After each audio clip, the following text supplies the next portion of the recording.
This is the Roots and All podcast, and I'm your host, Sarah Wilson. Join me as I talk about all aspects of gardening with some of the top horticulturists from around the world. Hello, and welcome to this week's episode of Roots and All, where my guest is Sue Reed. Sue's background is varied, and she's worn a variety of hats, including teacher, museum guide, upcycler of waste wool knitwear, and published author. Her most recent creation is the fictional character Molly McFlynn, a quirky and courageous character who comes to terms with the concept of being an outsider against the backdrop of COVID and a rugged northern landscape. Listen on to find out how nature factors into the rewilding of Molly. I was born in Sussex and then went to teach training college in West London and trained to work with pupils who were then called the mentally handicapped. Now we say pupils who have learning disabilities or difficulties. And I worked in Liverpool, first of all. I met my husband while I was at college and moved up to live with him in Liverpool. I went to college with his sister. That's how I met him, actually.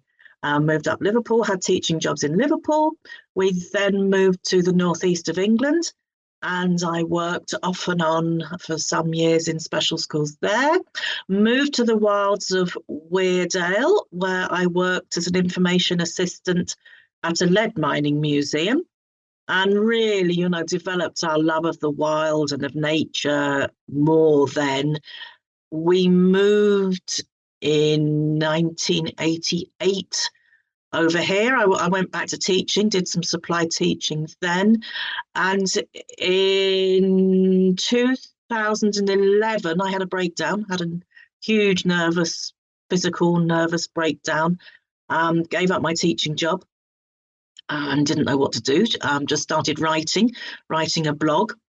And I called the blog The Bridge Cottage Way after the house that we lived in.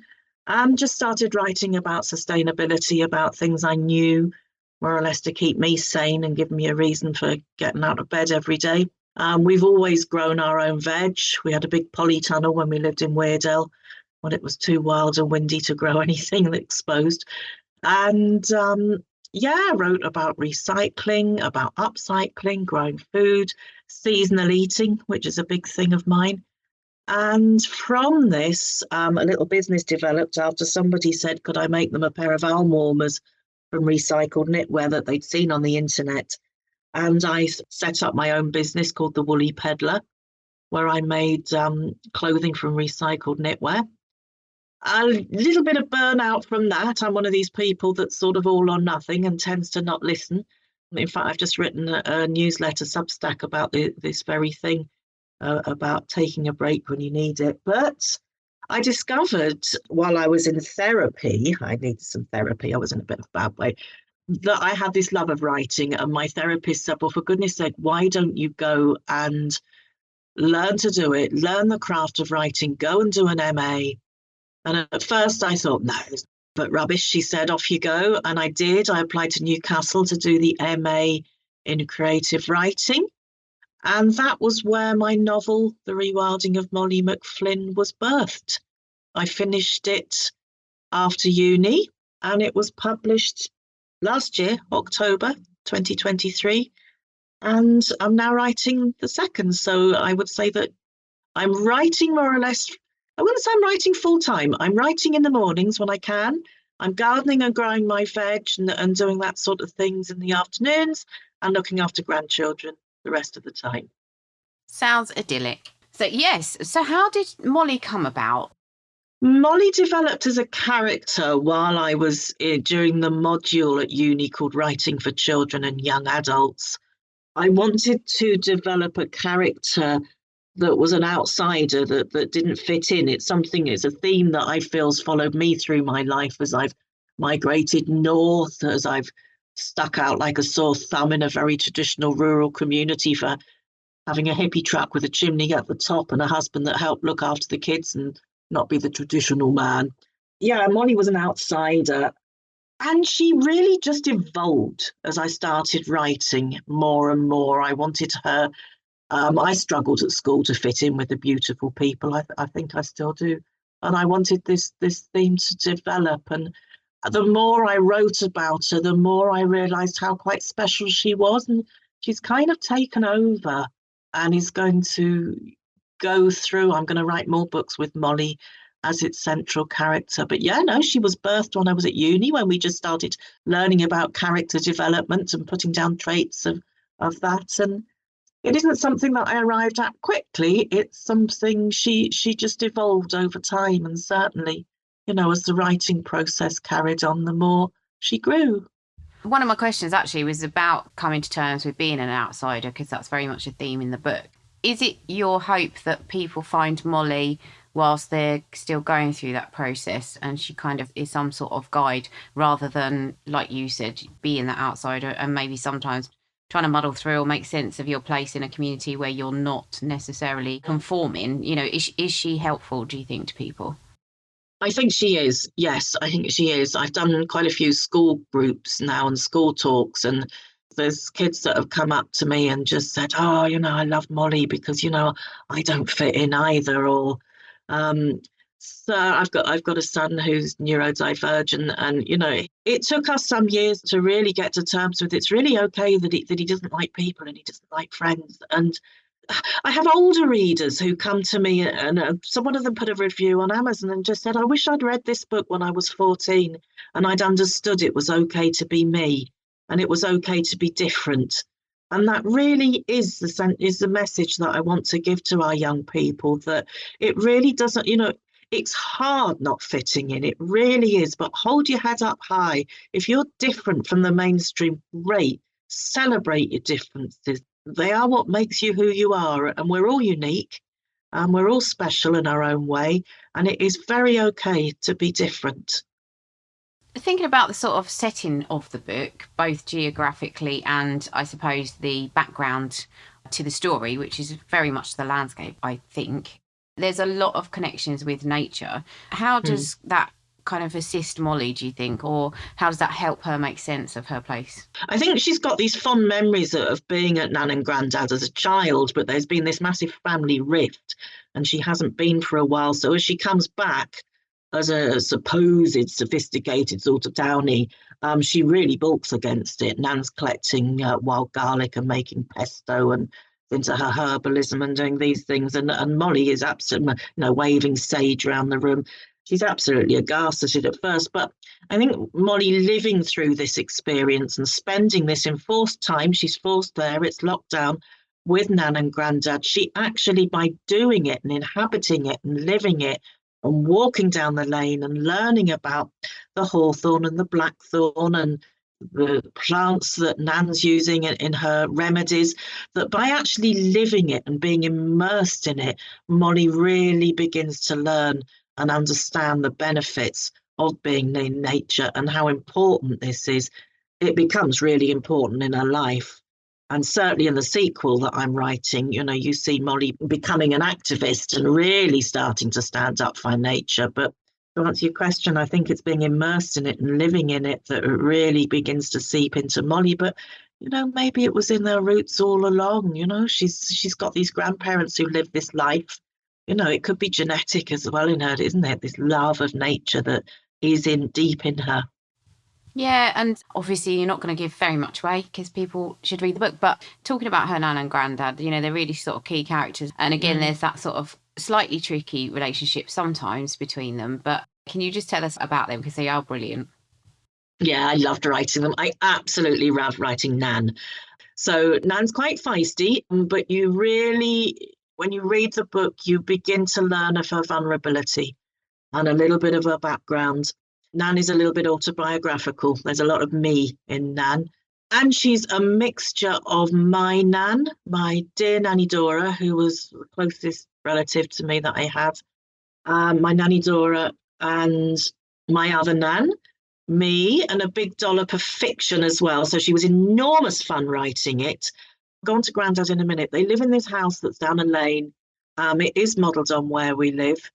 And Nan is sort of this outsider in the community. She does a lot. People come to visit her for remedies and potions and help and things, but she's a bit of an outsider. She's got a thing about the vicar.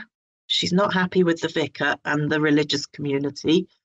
But, as the book goes on, things change and things develop, and I think she mellows a little bit. Nan's quite out there, quite out front, says how it is, calls a spade a spade. Grandad's more subtle, he's more gentle, he's quieter.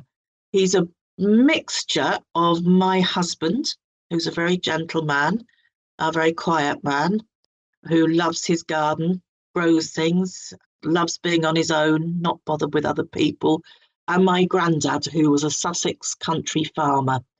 And I've really felt I've captured the essence of my old granddad in that. I'm not going to give the story away, what happens to Grandad. Something does happen to Grandad that is quite key to the story. You'll have to read it to find out. But yeah, they were great fun writing them, and I would like them to carry forward into other books, into the sequel. And I've got 4 books in mind. Whether they'll actually carry through into all of them, I don't know. But yeah. Thank you. So you did mention, obviously, that the book is set in lockdown, and there's a very interesting parallel narrative running through it, which is based around the pandemic and also another event where disease was involved. Did you do that on purpose? Was it because there were parallels between the 2 events, and because I kind of almost sensed there was a fear around, which there certainly was during COVID for anyone who kind of experienced it, but also back in the day, there would have been that similar kind of outlook on it. I could probably read a million things into what you wrote, but I don't want to put words into your mouth. But it definitely seemed that there were things that you were sort of saying with that parallel narrative that maybe you could touch on here. Yeah, absolutely. I'm a big fan of herbalism. I use a herbalist, Ross Menzies. Give Ross a shout out. And one thing leads to another. When you start your research, you go down these rabbit warrens of research that sort of lead from one thing to another, to another, to another, to another. I stumped upon witchcraft and herbalism and what people were using. And I came across witchcraft because I found a hare in the garden, and I started to research hares that shapeshifted into witches, research witchcraft, came across the Burning Times, in particular the Newcastle witch trials. And through looking at witches, I was looking at herbalism, and then that led me to look at the plague. And I was looking at particularly some of the alleged cures and potions that people were using in the plague to treat things, but also then getting back in touch with my herbalist, Ross, who was it was before we had the vaccines. Nobody really knew what was going on with COVID. And Ross was making treatments for COVID. He was also making preventative tinctures that people could take, and this is something Nan does in the book. So yeah, it was looking at the similarities in sort of treatment upon this idea of having to segregate and keep apart that it would have done. And it was also the effect on communities that was going on. I mean, certainly in the plague times, Newcastle lost huge, I haven't got the exact figures, but huge swathes of the population, as we sadly, saw that people died during COVID. So there was this idea of death and disease, how it was treated, what we could do about it. Also, from a sort of ecofeminism point of view, the conflict then between the physics, largely, the men, the doctors, who were to treat people, and the fear of what was sort of going on in the, with the women, with the healers in the community, this way of silencing women and keeping them down. And I think the same goes on in our communities now, that, certainly alternative medicine is having, a comeback and a better day. But, it's a lot of people that treat it with a lot of fear and disdain. And, certainly I think Western medicine don't really, it's very interesting in Poland.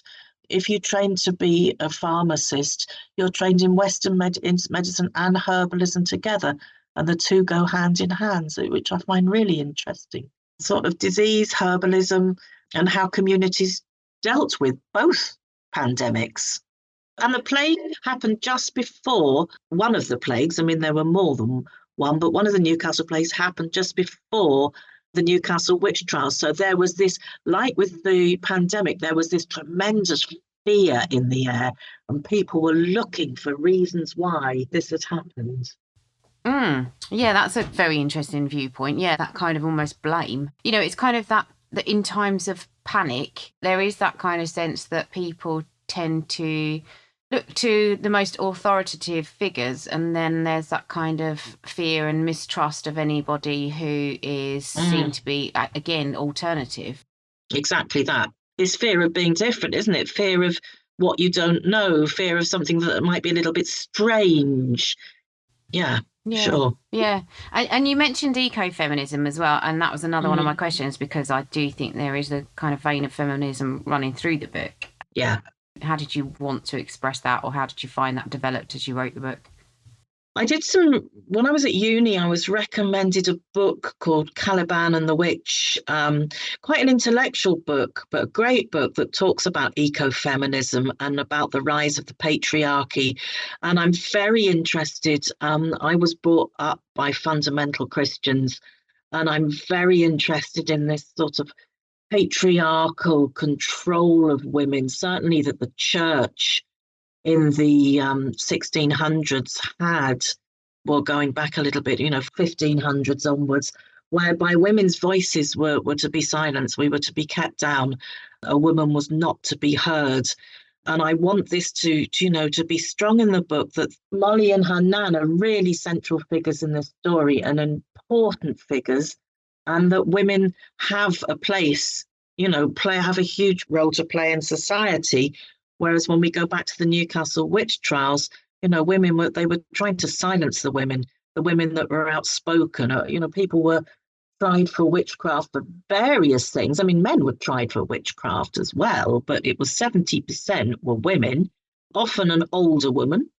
And it's no coincidence that an older woman often doesn't care so much what people think and will speak her mind and would stand up against the patriarchy. You might have been a single parent. It's expected that a lot of men died in the wars. We had the civil wars going on then, and men die, and you were expected as a single woman to remarry. And if you didn't, and held it, and if you lived certainly if you lived in a house on the edge of the village as a single person, you must, of course, be a witch. So, yeah, it was looking back at the patriarchy and what happened to women. And I wanted to sort of show this understanding by what happened and how Nan and Molly sort of came in to save the day for Martha. Again, you mentioned earlier about a re-emergence of interest in things like herbalism, and that could be the result of many, many things. But do you actually see that manifesting in everyday life? Not hugely. I'll be honest, not huge. I think go on Instagram, and it depends who you follow, doesn't it? You can follow lots of people and think that something's absolutely huge because of that circle you follow, and the algorithms will make sure that those are the things that you see. I'd like to think that it was. Certainly, if I make I make elderberry tonic in the autumn and I write about it and I put it on the website or something, it gets a lot of traction and people are really interested and they're wanting to have the recipe and they make it. So I think people are more open. Some people. It would be hard to say. Sometimes it's really hard when you sort of live down a country lane. Ross is certainly busy, our herbalist, and I'm always recommending people to him, and they're always thrilled with what he does. So, yeah. Good. I mean, I'm glad to hear it. I think there's room for lots of different kind of, viewpoints and expertise. So, yeah, I like the fact that we can be more open. So you spoke as well about Molly, and you've got kind of 4 books. And again, you're not going to want to give too much away, I imagine, but you did mention activism, and I wondered kind of what might be next for Molly. Yeah, I had 2 books in mind for Molly, and I was quite keen on one, which was a camper van trip that had gone wrong for Molly up in Scotland. And she discovers a wildlife centre where they've reintroduced beavers. I went on a trip to Knapdale Forest and I wanted to talk about urban flooding and beavers, reintroduction of beavers to help produce wetlands, upper wetlands. But I also have a huge, huge love of trees. My son's a wood carver, makes most fantastic things from wood. And we have a 900-year-old tree, yew tree, behind the church here at Beltingham that was actually here before the church was. It's believed to be a druidic grove. And I wanted to write about tree preservation as well, but thought I'd go with the beavers. And then the tree at Sycamore Gap was felled. And if I stand up here where I am upstairs in the attic and look out the Velux window, I can see the gap. where Sycamore Gap was. We are it's like a 7-year-old's mouth without the tooth. We are right here. And when the tree went down, I was the day it was, we couldn't believe it. I was in Hexham and people were absolutely crying. People were devastated. A man who was arrested he's not been charged, he's been since let off, but he was a few farms below us, and it was almost like wraiths through the air, this awful, awful feeling. And I thought, right, that's it. I'm going to write about trees, tree preservation. The next book starts with 2 trees in Molly's life. One is the shoe tree in Heaton Park, which is under threat of demolition. And the other is Sycamore Gap, to where she's fleeing on the AD 122 bus out of town to remember somebody that was very close to her but is no longer here. It deals with grief and death, but then hope and activism, and sort of really looking at tree preservation and fighting for the planet. So there's that one, there's the beavers. And then, I want each of my books has an ecological message, definitely has an ecological theme. Each of my books will have a historical time flip. So the clue in this one is she's gone the bus on the AD 122 bus out of town to Hadrian's Wall. When I was in Knapdale Forest with the beavers, I discovered this ancient community, and the last person standing in it was called Euphemia Blue. When the Scottish settlements were happening, she was the last woman standing. But for the 4th book, I want to return to Weardale. I lived for 15 years high up in Weardale and worked at Killet Wheel at the Lead Mining Museum there, and learnt a lot about the social life of the Victorians around there. So I want to dip back to Victorian times and the lead miners of old in that one. So yeah, loads. But I've got other plans too, because in Molly McFlynn, this big idea of seasonal eating and all Nan's recipes and what have you, she keeps them in a book called The Gathering. And I'd love to publish a non-fiction book called Nan's Gathering that just is full of recipes that we can take away, and little stories and anecdotes, and have other people contribute to it, like Ross Menzies, the herbalist, and that sort of thing.